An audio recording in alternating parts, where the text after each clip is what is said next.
Hello friends, welcome back to my YouTube channel. Friends, in this video, I will show you how to add your summary on Yandex browser. Guys, you do it easily by following these steps. First, launch Index Browser.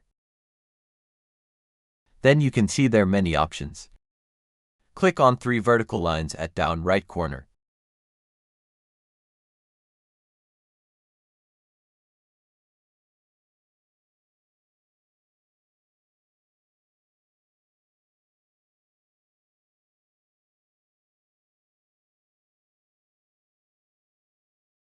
You can see there are many options.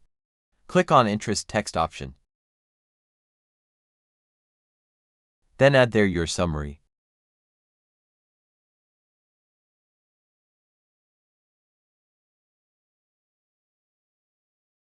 Then,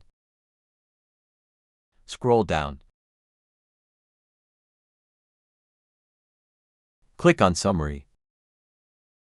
Finally guys, in this way, you can easily add your summary on Yandex browser.